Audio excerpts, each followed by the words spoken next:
I went to pubs that I knew where people were, the people that if they stopped, they would die, because that justified my drink. For when I'm not as bad as them. But it meant that I was just so isolated. I thought I was an extrovert that became an introvert. I thought I'd just grown up and I just thought that this is how life was. I was comfortable in the misery. I was a 99% atheist, 1% agnostic, where I came to this point of there has to be another side to this. Suddenly I just had this feeling that I've never had before in my life, and I've never had it since. And then I was like, right, okay, there is something here. I've got a really great relationship with my son, and I'm present for him. A God of my understanding that I know that's going to look out for me. Hello and welcome to 12 Steps and 12 Questions. My name is Silvio and I'm an addict. This pod is full of personal and inspirational stories of recovery from addiction. And in every episode I'll ask each guest the same 12 questions about their life, addiction and recovery. Quick warning, there will be some graphic descriptions and a healthy amount of swearing. For this episode, please welcome Luke. Hi fellow 12 Steppers. Thank you for tuning into this New Year's episode of 12 Steps and 12 Questions. First of all, I wish you a happy, healthy, sober and abstinent 2025. To my amazement, this is our 50th episode and I'm deeply touched and grateful to everyone who's listened and liked this pod. Now, recovery is all about connection and community. And so there's a brand new Insta and Facebook page for 12 Steps and 12 Questions to make it easier for the message of recovery to be found. Please come and join us. The more, the merrier. All links are in the show notes. Now to our guest for today, Luke. Would you like to introduce yourself? Thank you, Silvio. My name's Luke and I'm an addict. I am a grateful member of CA. My home group is in Bridgewater in Somerset and my sobriety date is July 7th, 2020. Amazing. Thank you so much, Luke. Let's get straight to it. Our first question of the 12 questions I ask every guest on this pod is, did you have any adverse childhood experiences? Not. I thought about this and I wouldn't say that there were any kind of particular events. I grew up in a family that was there were four of us, but we were all very separate people and I didn't want for anything materialistically. I remember being very angry and quite sad a lot of the time, which I later realised it was my hole in the soul. One thing I think I only really found out in rehab that really affected my childhood and how I responded to the world was I was bullied for quite a long time, particularly in secondary school. And it stopped because I realised that I suddenly realised I could fight back. All this anger that I had that was coming across when I played sports and this aggression, I turned on the bullies and I suddenly felt I had a lot of respect from everyone else and it all stopped and I thought that's where it ended. But it was only when I got into rehab that I really realised how that had shaped how I viewed people, how I responded to people. I would mask myself with humour. I didn't want to let anyone in just in case they would, I don't want to say bully me, but I don't know, realise something that, I don't know, I guess trigger me. Hurt you in some way, I suppose. Yeah, exactly. I just didn't want to be hurt anymore. And I found through humour and through, or I cut people out. Would be another thing. I'd quite quickly, through just be really angry and just sort of cut them out. And that was how I approached life. And I didn't realise until I actually got into the rooms that, or got into rehab and got into the rooms, just how that had shaped me. But in terms of my childhood, I think my first addiction really was fantasy matched with music. I'd sort of lose myself. That really helped me, and I would, there was a lot of anger in our house, and but I was able to sort of escape with that, with just being able to just be in my room, play music, and not have to engage really, I guess, with life.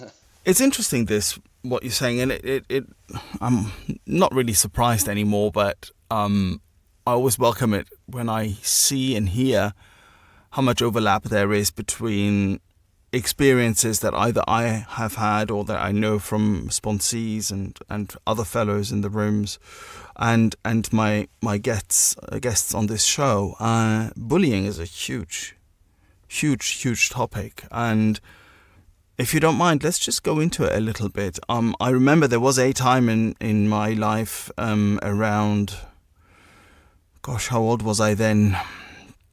Maybe around sort of 9, 10, 11 or so, I would say, where I got bullied quite badly. And it took, changing class and sort of circle of people within school for that to change. And it affected me deeply.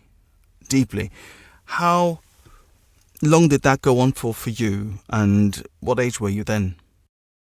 So I would say it started in my primary school, towards the end of my primary school. And it wasn't actually in school, it was in, I think it was Cubs or Scouts, and I ended up having to move because of it. It just got too much.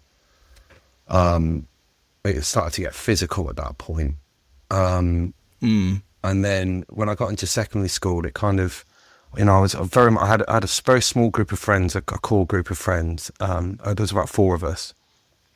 And it was the upper year, and I can remember it, it got very physical at times. And it reached a point where I snapped back. I think I was about sort of 15, and I said, right, okay, let's I think it was like this arranged fight.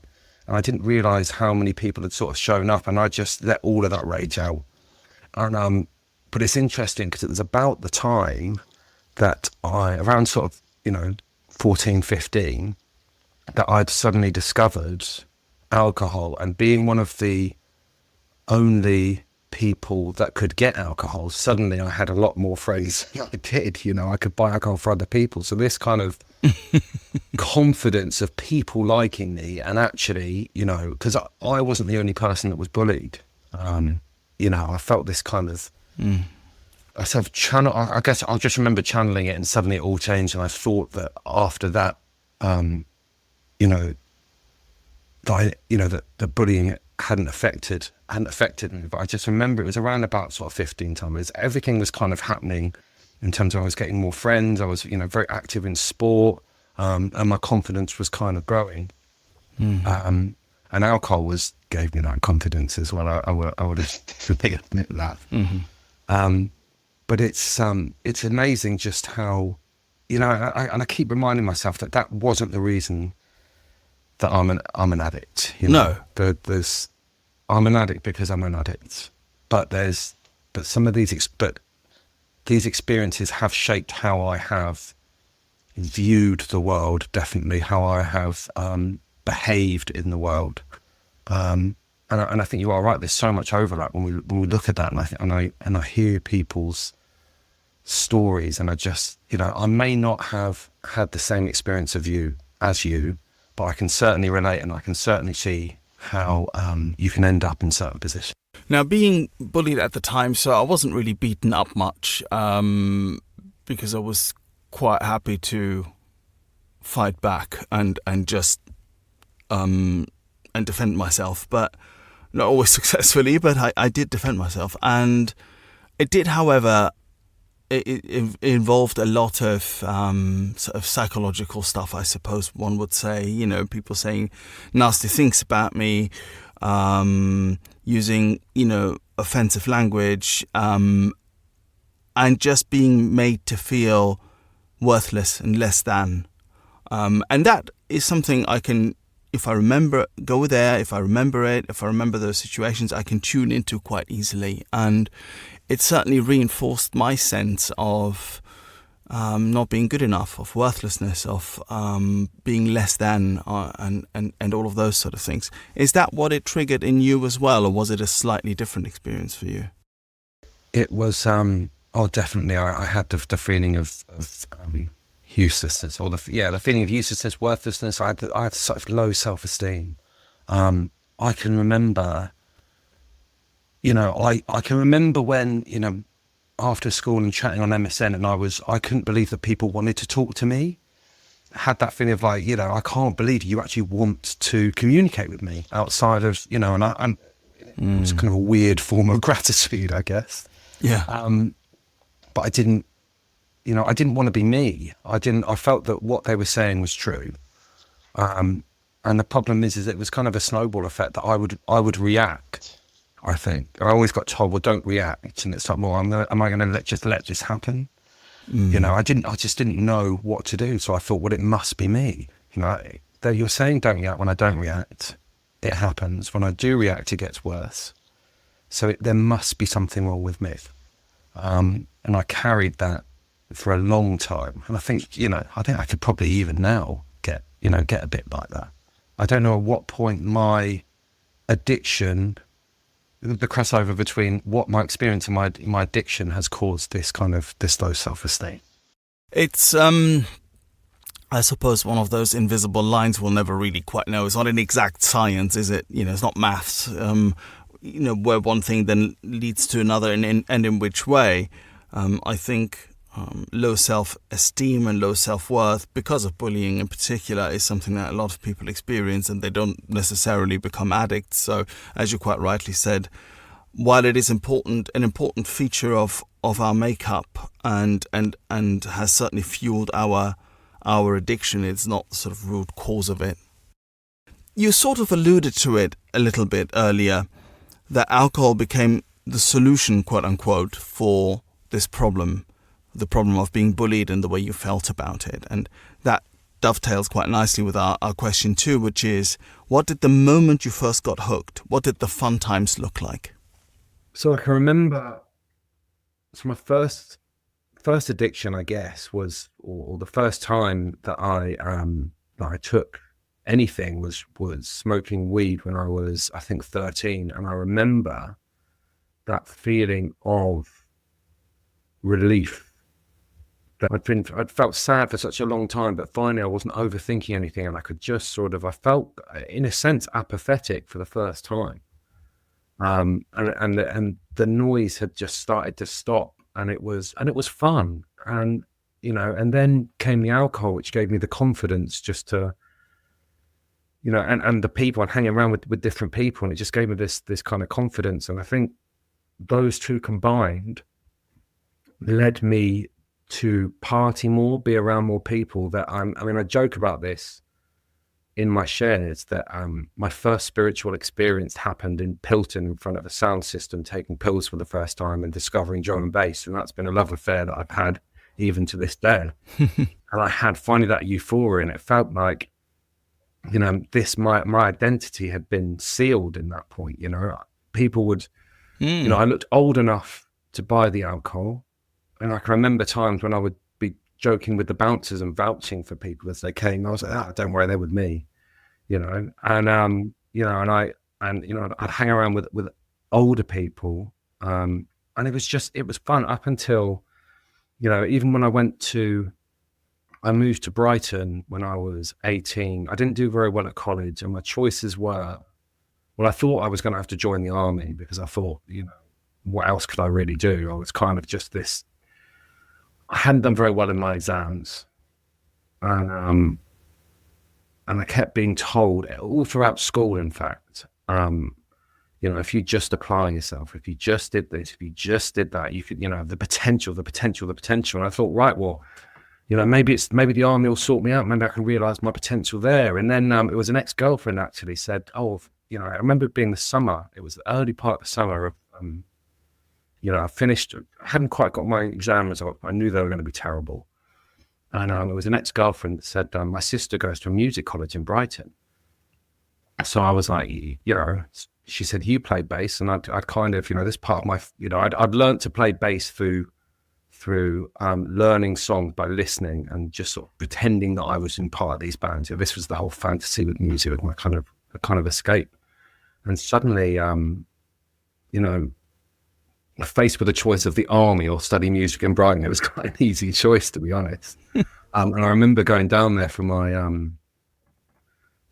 audition, and it was incredibly sunny. I was a vegetarian at the time, and the first pub that I went into was a vegetarian pub, and I thought, this is it. You know, everyone was really happy. It was, you know, I was down by the seaside, and I moved there, and I would say that I had some incredible times there, and I've been really reflecting on it recently, that I had different pockets of friends that were into different sorts of music, and you know, there was all the parties, there were like instruments, and we'd be jamming, or there'd be decks, and you know, and it was, you know, it was just, it was really, it was fun, you know. But I think recently I've been looking back on it, and I've been listening to a lot of the songs that I used to listen to that bring up a lot of those memories, and I don't want the drugs anymore. But actually, it was, you know, to an extent it enhanced it, but really it was kind of like, it was really the music and the people that I really enjoyed with them, and the connection. The drugs did give you that connection. You know, we've all had it. You know, especially even on a Sunday after a full weekend of partying, you're there, and it's just kind of like you're still, you know, the weed and the ketamine comes out just to kind of bring you down, and but you're still having a laugh. You know, still, you know.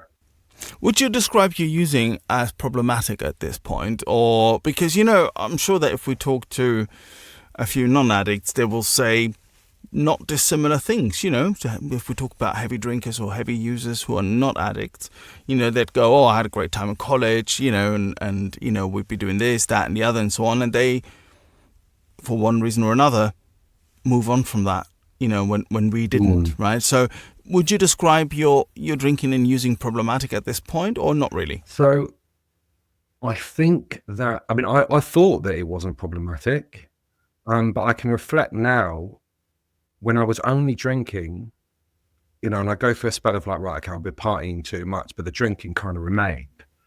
I remember having a sit down, like a sort of semi-intervention with a lot of my really close friends, and they said, like, you know, they sat me down and said, look, when we're chilling, just don't drink, because you seem to just drink a little bit too much and we're not drinking.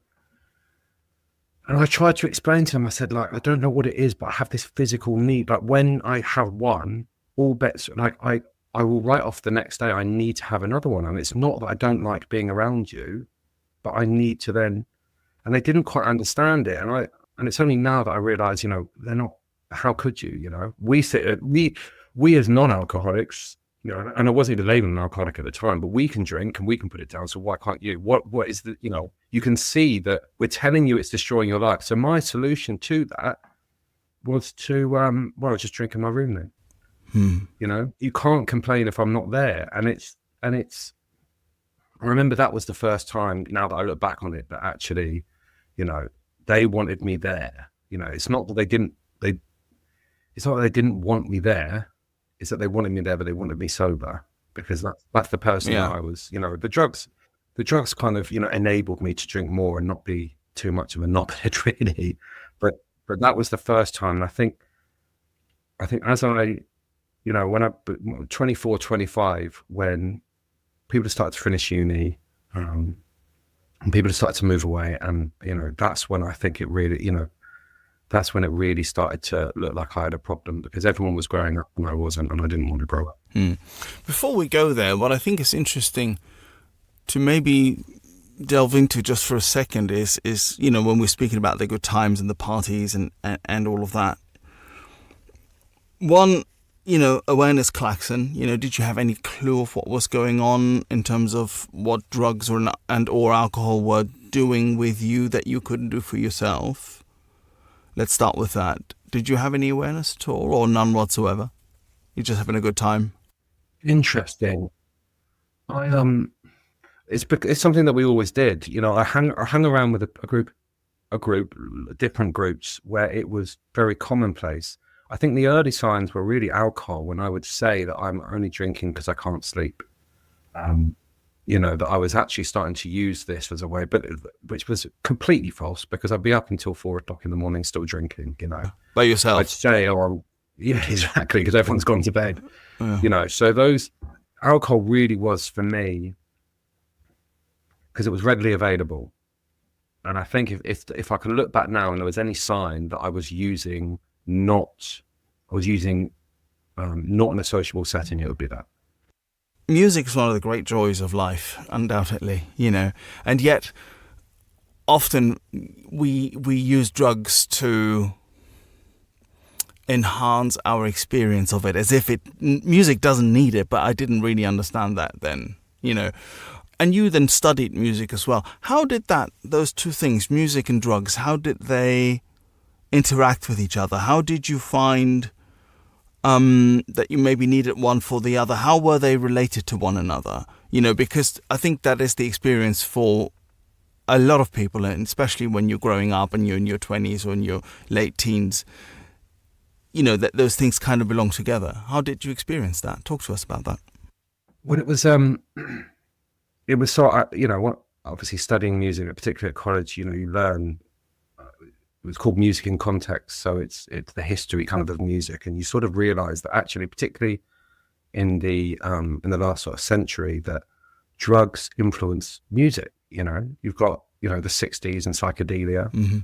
You've got the 70s, and then, kind of the 80s and drugs that were introduced. For me at that time, it was particularly, raves were quite, it was just post jungle era, but it was drum and bass, and it was pills and MDMA.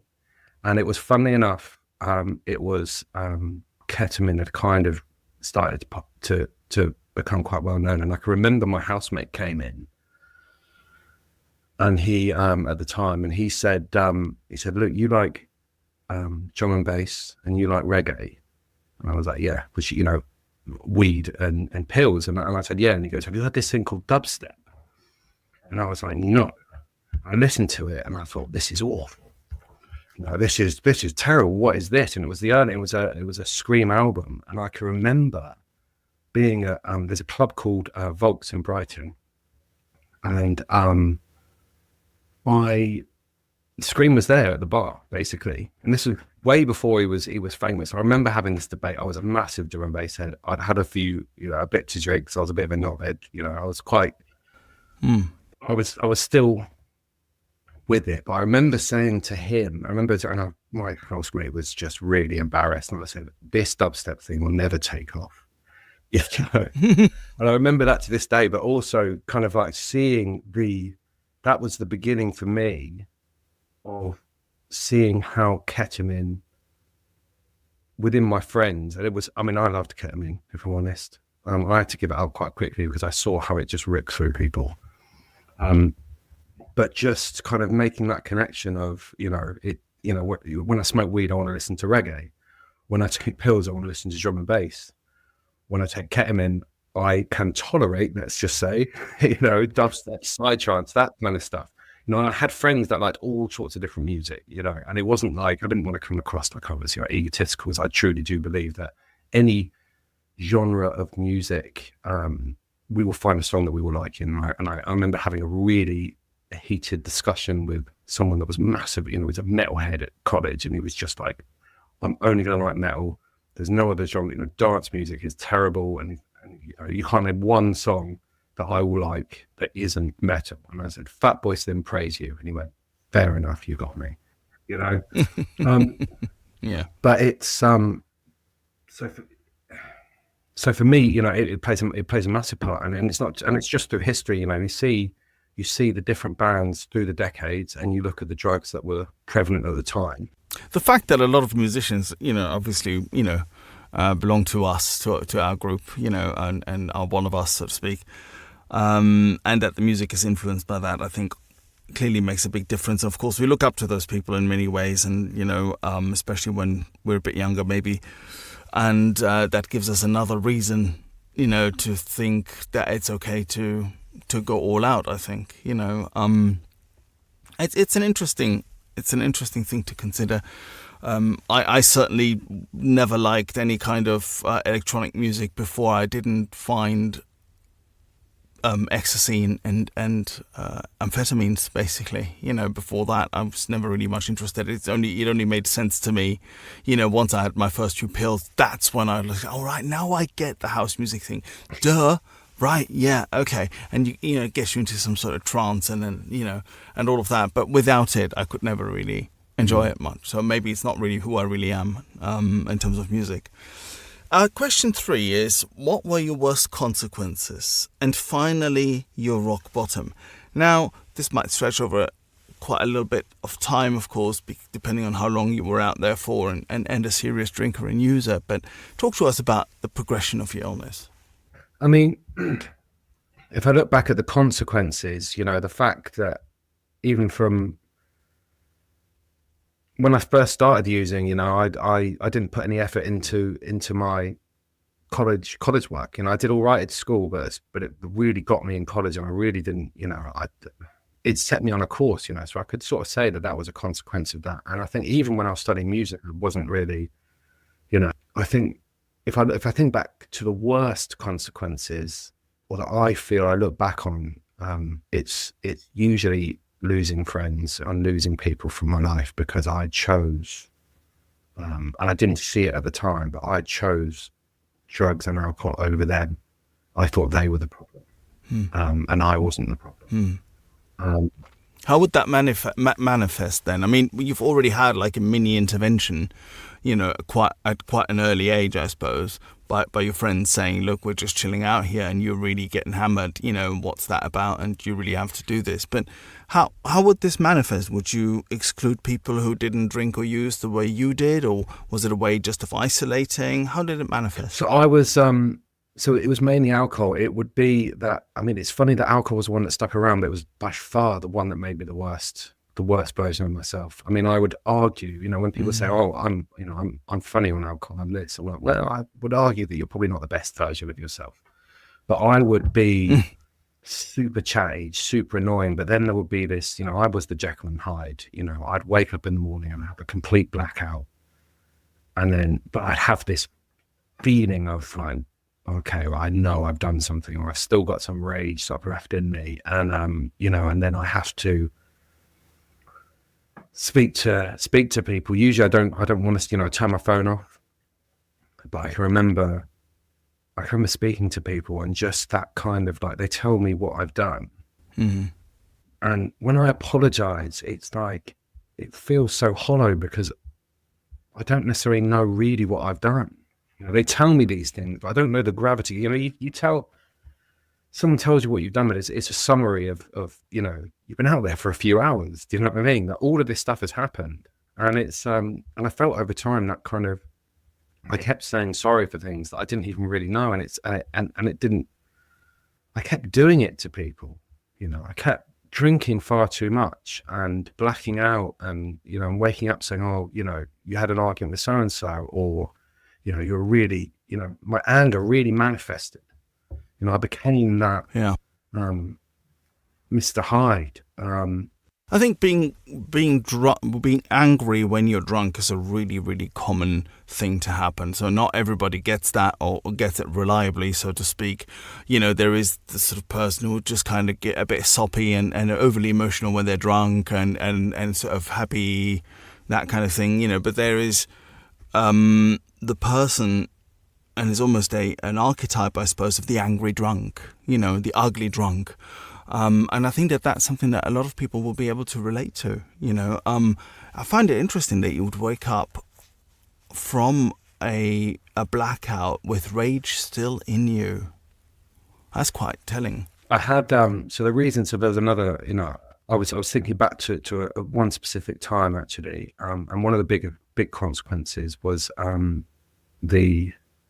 perhaps not necessarily the fact that I split up with the mother of my child, but the way in which the whole thing happened and what I put her through is a real regret, that even though I've done my step 9 for her, even though I've been sober for a while and we have a good relationship now, I still regret. I remember waking up not knowing, just sort of coming to, but really feeling this rage still there. And I came downstairs, and and what had happened was I'd been to the pub, and I'd come back, and I was in blackout, and I was just verbally abusive for no real reason, I realised now that I had a lot of that anger that I suppressed when I was sober came out when I was drinking. it didn't come out on other drugs, but it did come out when I was drinking. And I remember sitting there thinking, right, okay, well, that's it. I remember sitting there thinking, if I still got anger now, I still feel that tension now, I must have been awful. And that was what, I was never physically abusive with her or anyone I've been with, but I now see emotionally and verbally. And part of that is I thought that it was normal. I grew up and shouting was, arguments and shouting. In fact, it wasn't until I was in rehab, I was, at 32 years old, that the counsellor says that there is a difference between anger and aggression. I thought they were the same thing. That it's okay to be angry, but it's not okay to be aggressive. And I didn't realise. I thought, wow, that was such a light bulb moment. And I remember telling my son that, the difference between you. I think he was 6 years old. I don't understand. I said, don't worry, I didn't understand until I was 32. You're all right. But it's okay to be angry. It's a really important distinction to make, of course. And one of those, I suppose, that, if you just hear it, you kind of go, oh, yeah. But then if it is a deep realization of a behavior that you were never really able to get your head around, then it can be really profound. Yeah. But it was, I remember hearing that and thinking, right, okay, because I just thought angry meant you shout, and we have this shouting match until one of us submits, I guess, is the, I think back to it now, it's crazy, but that's how I thought, So you became this angry drunk, basically, in a nutshell, and it took away friendships. It, by the sound of it, contributed to the separation from the mother of your child. How else did it manifest, and how did it get worse? I became very isolated towards the end.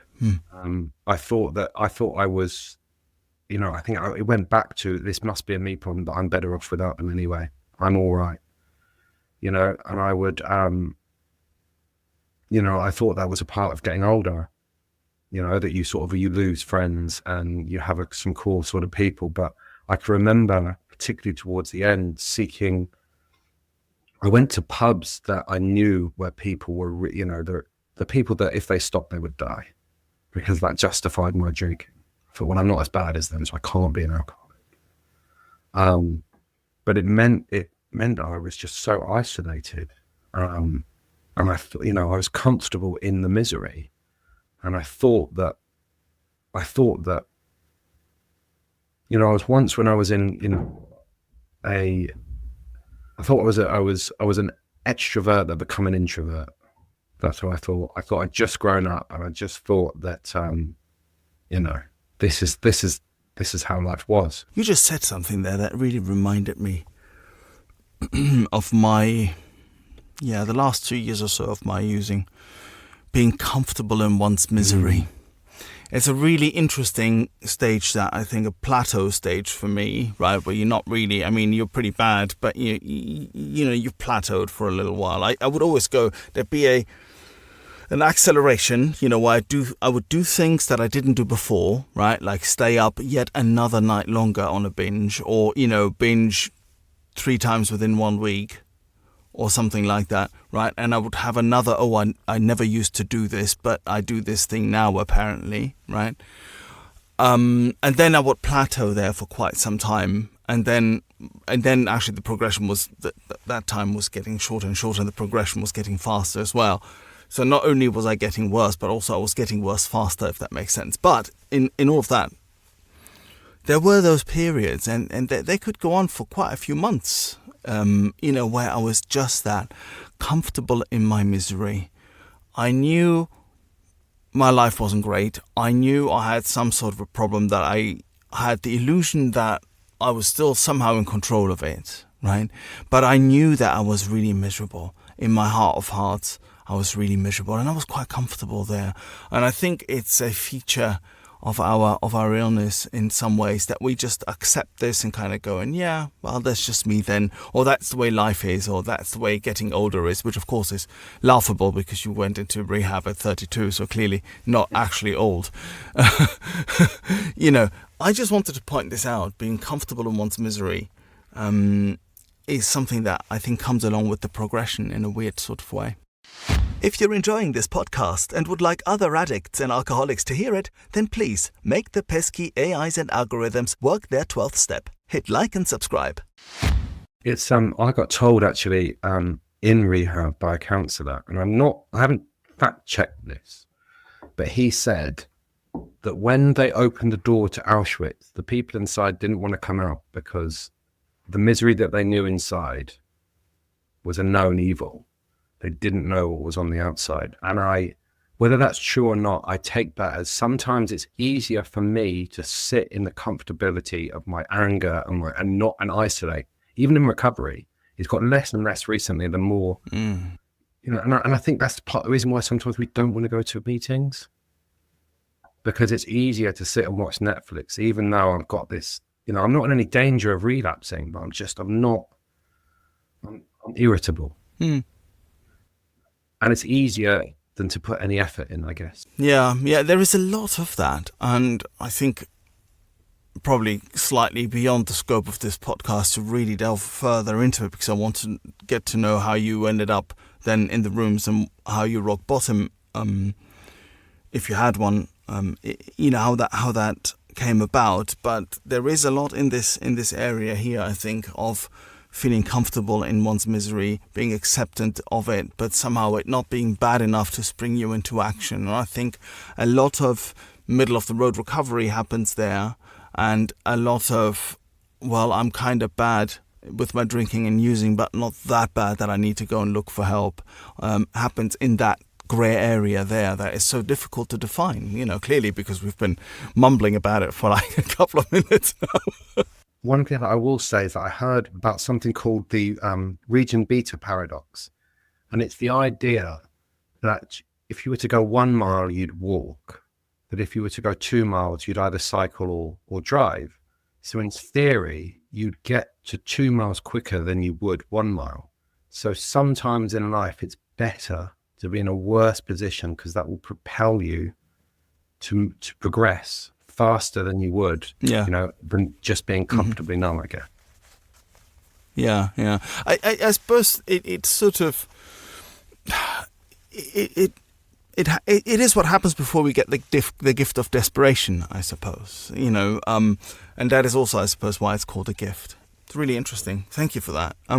How did it then come about that you are in that space, in that grey zone, in that grey misery, right, where you're not quite bad enough to really do something about it, but you're in a bad space? How did you get to the gift of desperation? So it's, we talk about the yets.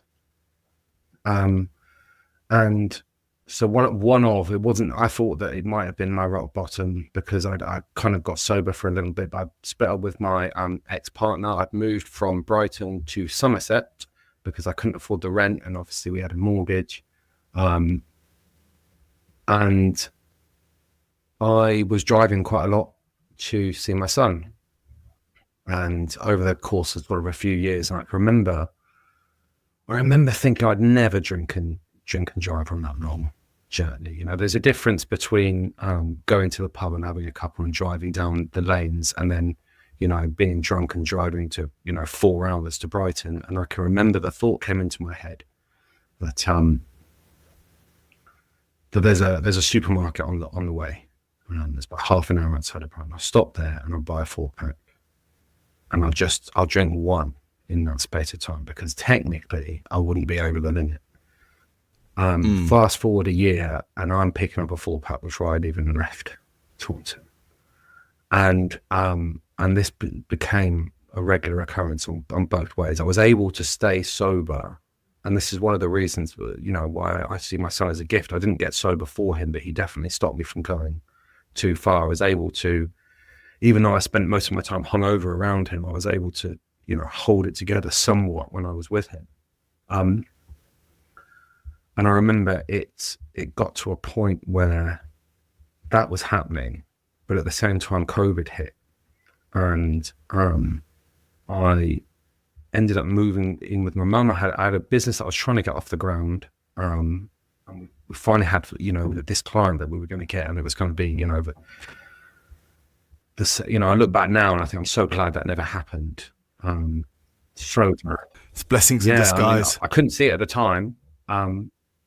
And it didn't happen because, COVID had happened, and it was, the client was Ticketmaster, and they were the last people. But, they were like, we've got enough going on than to, Yeah. So I ended up moving in with my mum because I wanted to save money. And also, and I remember it was such a really weird time. I didn't know whether I was, I didn't go and see my son for about 4.5 weeks.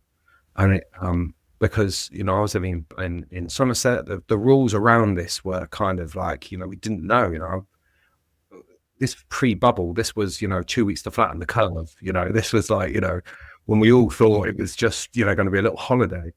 And I can remember, I didn't at this point think I was an addict. I knew I had a problem, but I didn't think I was an addict. And I'd got into really probably since September the previous year, I went down the rabbit hole with some conspiracies. Started off with Jeffrey Epstein, and obviously this all kicked things off.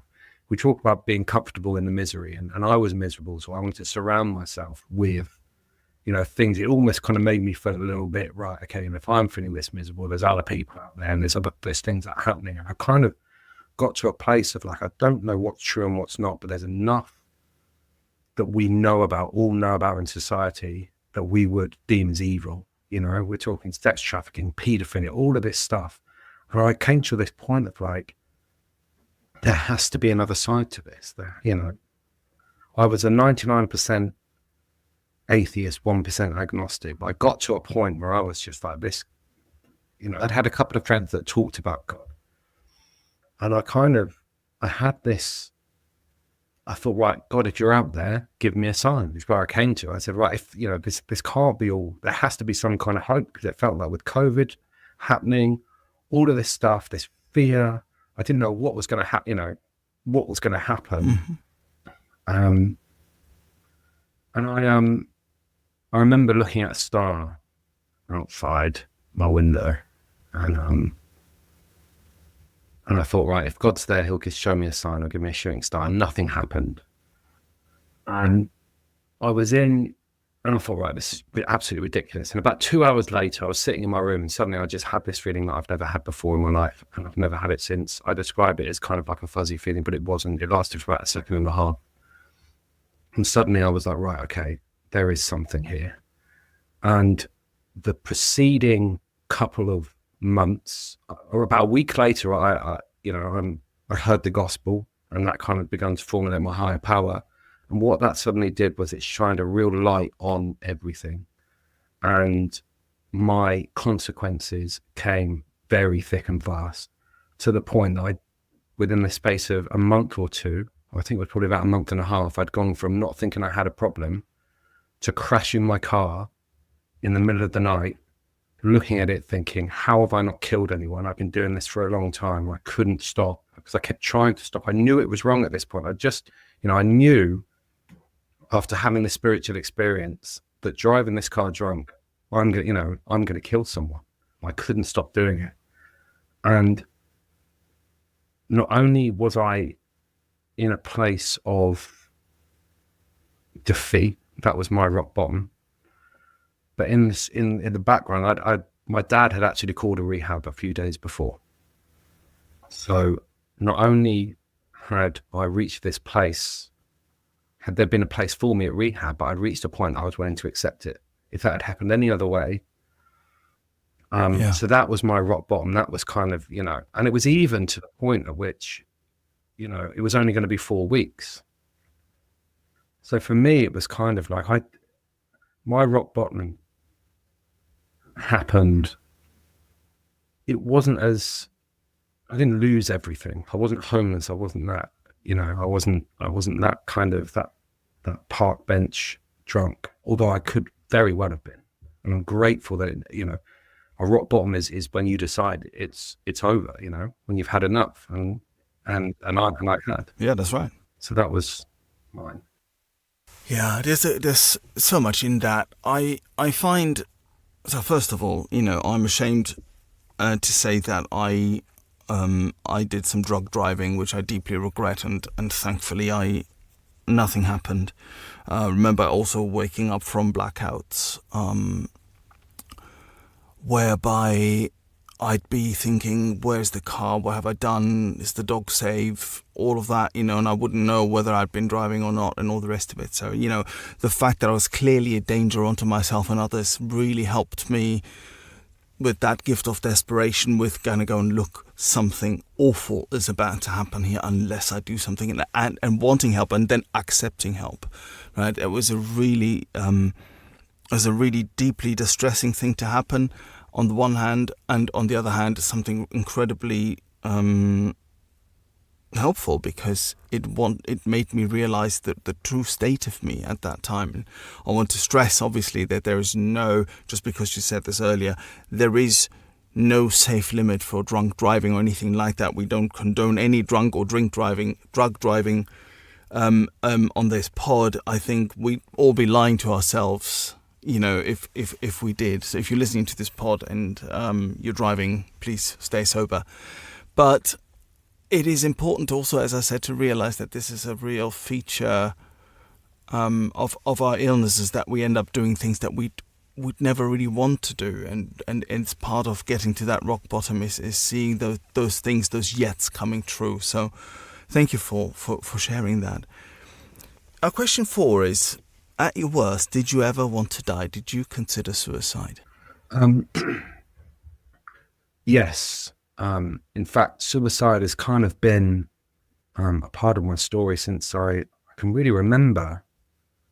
But I used it in a way that was kind of like a drug, I guess. It was in a sense that when I thought about it, it gave me some kind of relief and a justification for things that had happened or my actions. I kind of thought, well, worst case scenario, I can always kill myself. When the head, when I was waking up in the morning and I just felt absolutely miserable, it felt like, well, there's always that way out. I've always got that option, so it's okay. So that kind of helped me to sort of,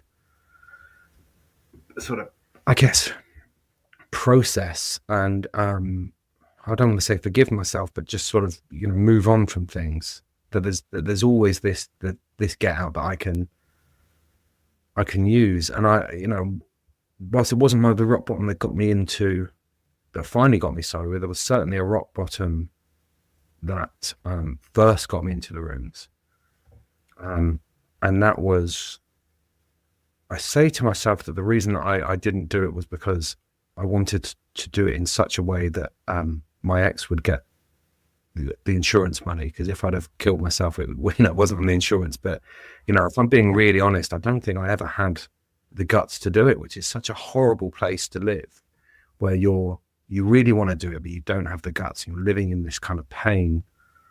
It's just not a nice. As much as I'd like to think that it's, and know from my own experience that it's not great to live in pain and live in that place, I'm also really glad that that place is there, because otherwise, a lot more of us would end up not being here. So it's not sure if I can pass judgment on that place, on that space. I am glad that I didn't have the guts to do it. So, and I'm also wondering whether we should even express it as such, the guts to do it. I think it's a desperation rather than guts, True. Yeah, very true. It's not a courageous act at all. It's and I'm glad, I'm truly glad as well that we, and it's that place that actually gets us into the roots. Sometimes we have to experience that in order to, okay, well, I can't do that. So what's the, what other solution is there? Yeah, that's right. Absolutely. It's it's sort of on the back of what we're saying about the gift of desperation, and experiencing that desperation. Now, our question 5, what other methods did you try to get sober before finding the rooms? Or did you try anything? Therapy. What I realized actually now looking back on it is a lot of the reasons that I did these things wasn't for me, it was for other people. Other people, particularly my ex. I started therapy and I had a therapist for 2 years. We did unit counting. I did just little tricks. Like when I went out, I'd have water in between pints or between my drinks. I wouldn't take my wallet out with me in case I walked past a pub. all of these little kind of things, they didn't really work. It was just. But I realized now it was for other people. Because I still didn't think I had a problem. I still didn't, I didn't have to experience me, because I experienced me through. Other people experienced me through blackout. But I didn't have to experience that. I didn't have to experience that high. So I didn't realize I had a problem, but everyone else around me was saying, like, they didn't even use the word alcoholic. They said, you've got an alcohol problem, because I didn't drink I didn't drink every day. I was a binge drinker. But I spent my entire life hungover, so. Yeah, that sounds very familiar, that one. Isn't it interesting? I sometimes wonder whether those things really do work with people who actually have a problem with alcohol, not taking your wallet out and all the other bits and pieces that you said there, if that ever really stopped anyone at all. It'd be interesting to speak to sober curious people rather than to alcoholics like us, to find out, just as an aside. It would be interesting. So you did it for other people, in other words. You tried to, because you're obviously trying to appease others, trying to appease your then partner, but you didn't really want to stop, is what I'm hearing. Because you didn't really think that you had a problem. No, I didn't. I mean, I certainly didn't think abstinence was the answer. What's the answer? Yeah, and it never even entered my head. I just wanted to learn how to drink and use in a normal way, like everyone else, And I don't even think my partner necessarily thought that I should stop drinking, because she was a drinker, but nowhere near to the extent that I was. I still find it fascinating how she can have half a glass of wine and leave it on the side. No, I will never understand that. And I can remember at one point eyeing it up, and she said, "Don't you finish that?" And I'm like, "Why? Why?" But it was just a way to. It was just figuring out how I could drink normally, like other people, and not make a tit of myself, I guess. You just said very quickly and slightly off script. You just said, not that it makes a difference, but still, you said drink, and then you added use into it. Did the using also increased along with your drinking? Did you, was cocaine another way for you to just drink more, or how did it play out for you, just very quickly? So there were people that I would go out and drink with and socialize with, and then there were people that I would use with. And right, the people that I would use with were the people, and I would use in such a way that I would when I was in my early 20s, and it was a case of, if there were the people that would get the coke out, would get the MDMA out, were the people that I would still be up with for the whole weekend. And I can remember that a festival that we went to, and my partner was pregnant. I went and hung around with a group of people that were mutual friends of us, and she was asleep in the tent, and I never came back. And I think it was kind of where I'm sort of going with that, is that I would always want to go where the party is. So if I started using, I'd want to stay there until either the sun came up, or, even though I had responsibilities. So, and it would be the same with drinking as well.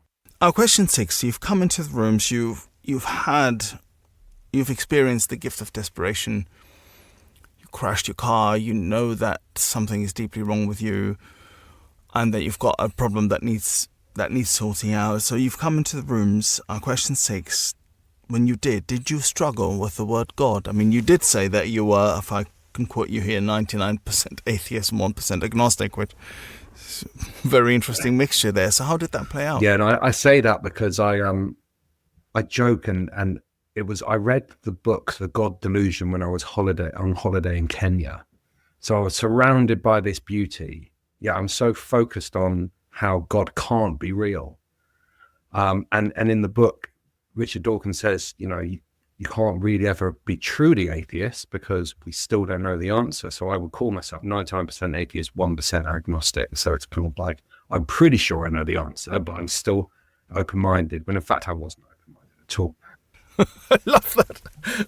It's a wonderful proof of openness. Yeah, I know, it's ridiculous. It's absolutely ridiculous. Yeah, brilliant. Yeah, brilliant. When I first came into the rooms, before crashing my car, my first rock bottom, I came in because a therapist told me to. I had a deep resentment against that therapist because I came back, I paid him £70, and within 10 minutes he said I should go to AA, which I thought, you're just fobbing me off to someone else now. And I remember sitting in the... Good job by the therapist, though. Definitely. But, I wasn't ready. I was not ready at all. I still didn't think I had a problem. This was 2 or 3 years before I actually ended up going to rehab. And I can remember going into that meeting. First of all, it was a candlelit meeting. So it was already a bit kind of like, right, okay, cultish. But I sat and listened, and I did relate to some of the stories, but I can remember what really turned me off, and it was someone saying that they're grateful to be an alcoholic. And I thought, right, you're a liar. And I looked at the steps and I thought, how is that? All I want to do is stop drinking, or what I thought was drink normally.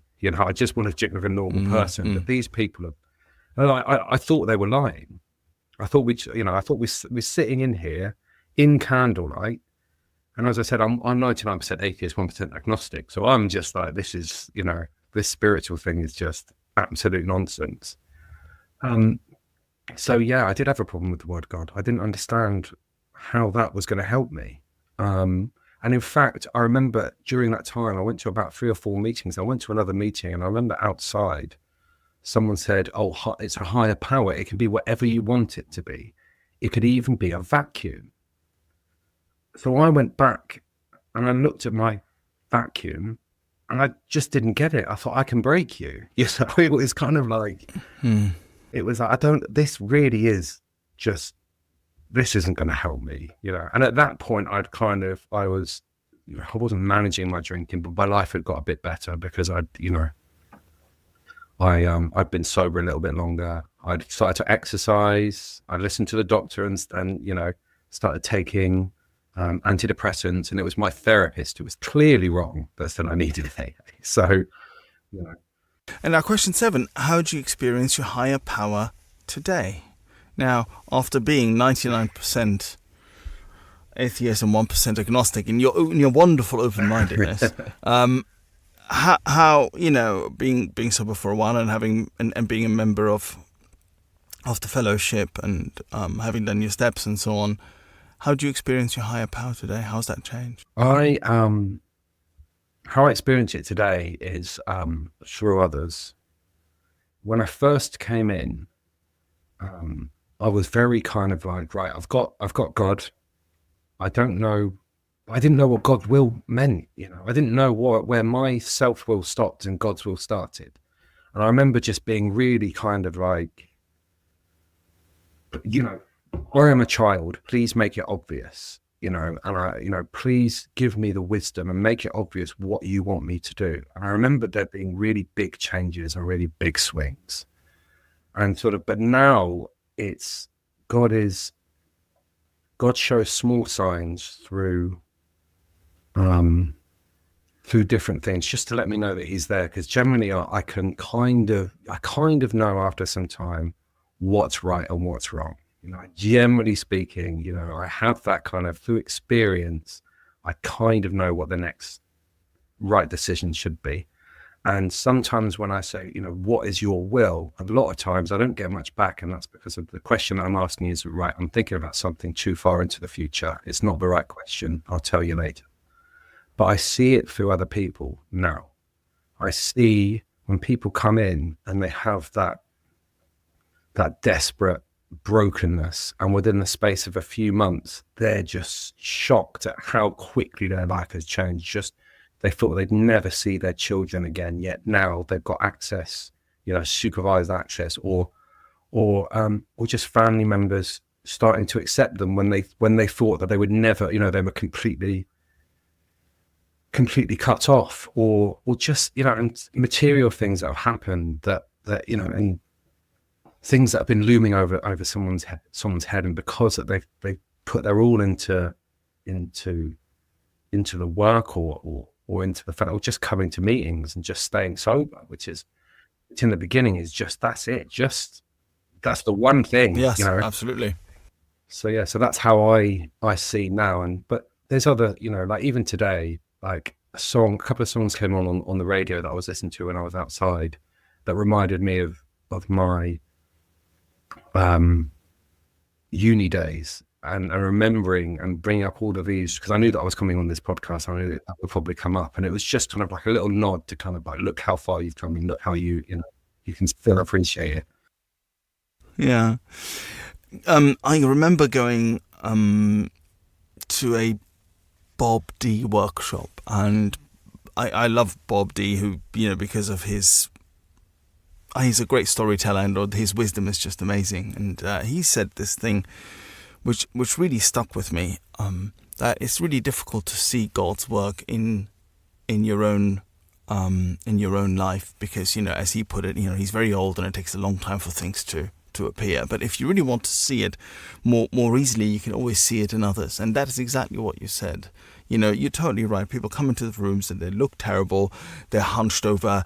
They're just desperate. They don't know where to turn.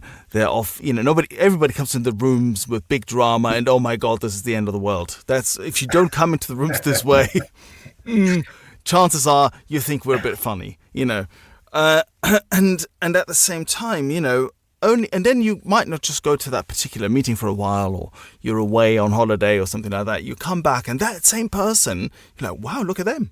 They look so different. They're changed people. Their skin looks better. They're glowing. They look well. They speak differently.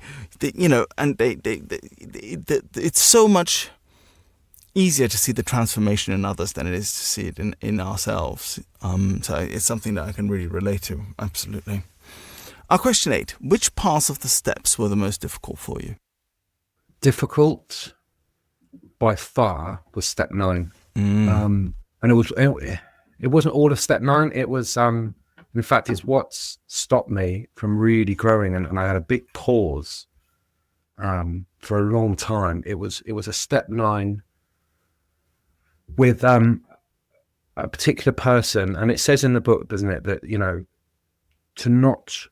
Even if someone has done worse to you than you did to them, that we're not to criticize, that we're to stay silent and kind of let them. And it's and I did that, and I remember coming out feeling that rage again. And I think it was at a similar time where there were some other people that I had reached out to, and they'd almost sort of said, "Oh, I don't know what you're talking about. It's absolutely fine. I think you're overthinking this." And I thought, not that I ever said that I wouldn't do it, but I just kind of. I couldn't get over that anger, and it was something actually that has been really hard for me, if I'm honest, that, this whole kind of keeping my side of the street clean. What about your side? Your side. If I'm doing mine, you should do yours. And it's, I think that was by far was the hardest one, because it really stopped me from seeing the beauty in it, really. I've been doing I finally did a step 9 with my partner, because I always thought that, I thought my living amends was going to be being there for my son and always being there for her, whenever she needed help. And we have had a good relationship. We've had arguments over the years, but it was only when I sort of doing it again and coming to a step 9, and I sat down with her.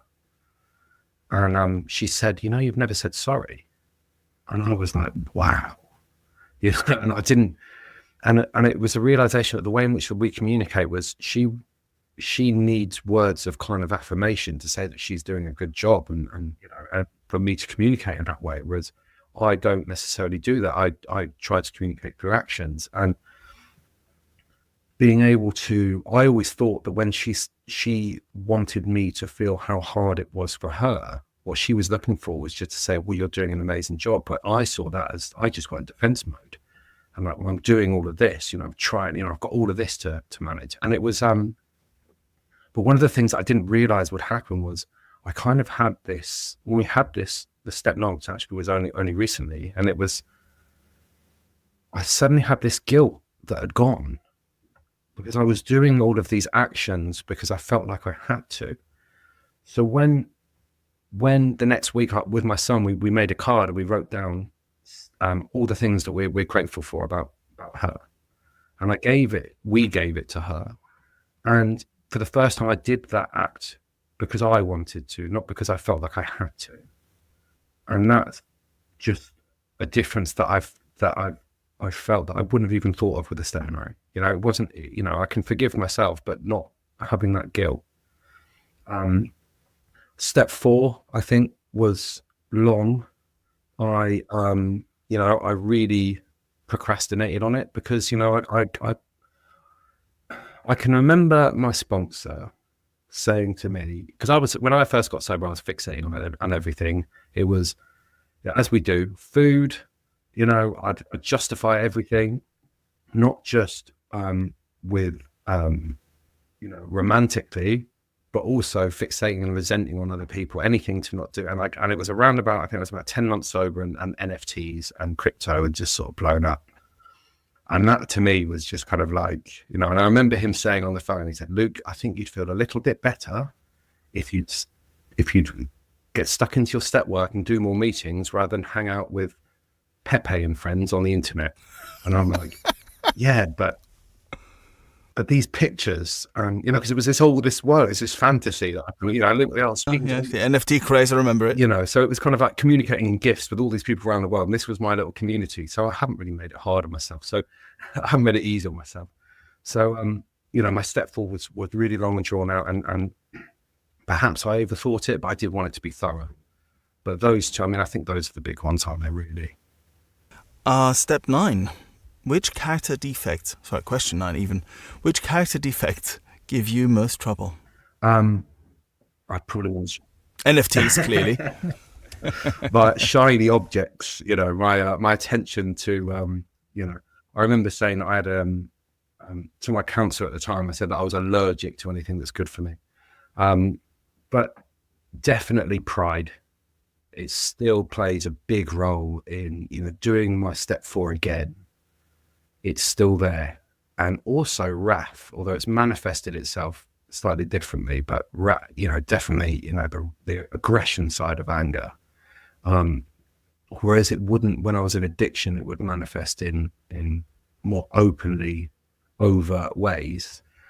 Now it's still there, but it's covert. You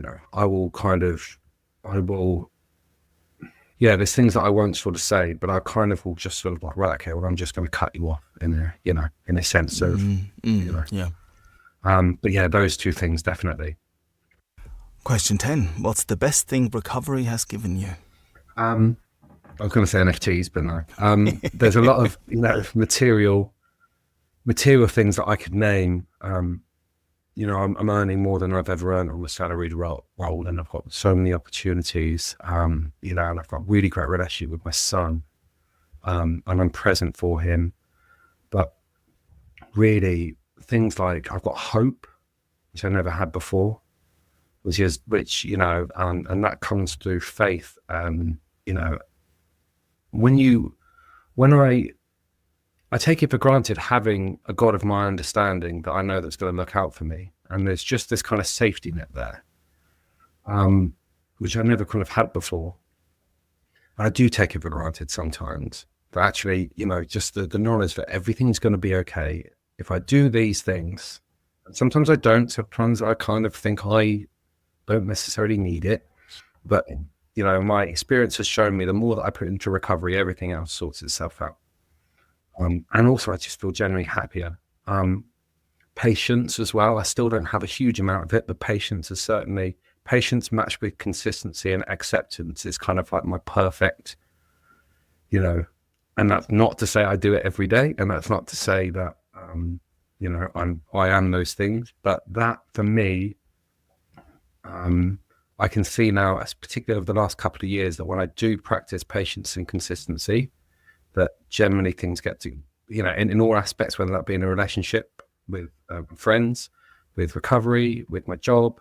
And then if I match that with gratitude, it does eventually kind of bring me peace. And that's something that I'm now learning that I should be seeking more, making decisions that bring me peace rather than what I used to do, which is just seeking pleasure or seeking some kind of quick fix. Yeah, it's interesting. I really liked what you said. that you do mention the material bits, and it's interesting because, of course, just by the sheer fact of staying sober, right, we give ourselves every chance in the world for things to repair and repair themselves almost, right? So if you stay sober for long enough, then chances are, things at your job are going to get better, or you're going to find another job, and, the relationships will mend because you don't misbehave all the time and things. But and those things, they can come about fairly quickly in a fairly short amount of time. But all the other things that you said, the things inside, patience, acceptance, and consistency, and all those things, they are gifts that we're being given, and that are worth, in a funny way, they are worth so much more, of course. But it's interesting that you mentioned both, and really lovely answer. Thank you. Question 11. What would you say to a newcomer or someone wondering if they're an addict? I would say get a sponsor before you lose the gift of desperation. Because I didn't make it easy on myself when I first came in. As previously mentioned, I will kind of do it. When I had the drugs and alcohol taken away and I first came out of rehab, I thought that I was fixed. I thought I was a new person, but it took 2 weeks to realize that I wasn't really. I was the same person. And thankfully, the person who became my sponsor said, "Why don't you come to a meeting?" And back then, it was very easy. Well, it was, it was COVID times, and I remember walking to my first meeting after rehab, and there were 4 people in the room and 20 people on this TV, and we all had masks, and it was all a bit weird. And I take that away, I will want to fixate on anything because I'm used to escaping, and whether that be going down a suicide route, or whether that be eating too much food. I wanted to fix my feelings, or whether that be resenting someone, or whether that be seeking someone. I didn't understand it, what was the problem was inside. And if it wasn't for a sponsor, because I had some pretty wacky ideas, and that's not to say that I did everything my sponsor suggested.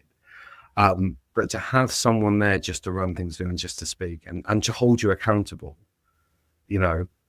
during that, and you said before when we first come in, we've got all of these big dramas and everything is just up in the air. We didn't come in because our life was great, and to navigate that, I think is really important. So obviously the suggestions are get a sponsor, get service, and do the steps, but I would say just get a sponsor first, just as quickly as possible. It doesn't have to be your forever sponsor, but it's just someone that you can speak to on a regular basis, that you can check in with, that can keep holding you accountable, maybe give you a perspective that you haven't thought of.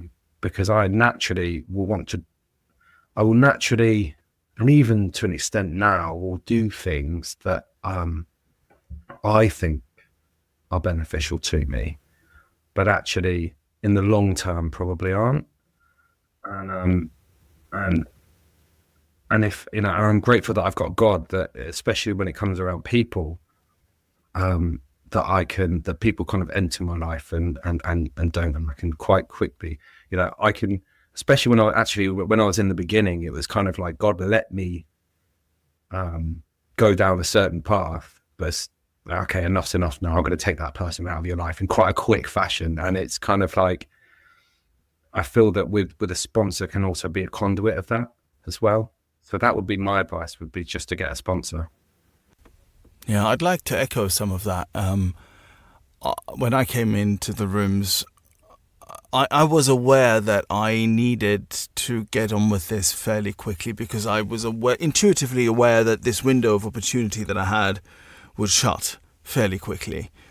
Just back on the basis of, if I looked back at my using, there were always a couple of weeks or so where I was able to put it down and not, and then feel really good, and then go, I feel good enough now. I've got this, right? I've got control of this, and go right back. So I knew that I needed to do something, work the steps in that time, and at first I was a bit I was thinking like this, it had to be like a Mr. Miyagi kind of a sort of person, you know, sort of wax on, wax off, like some Asian dude with a long white beard who like sort of, he like a Zen master type thing who spoke with an echo, you know, Silvio, to the steps, you know.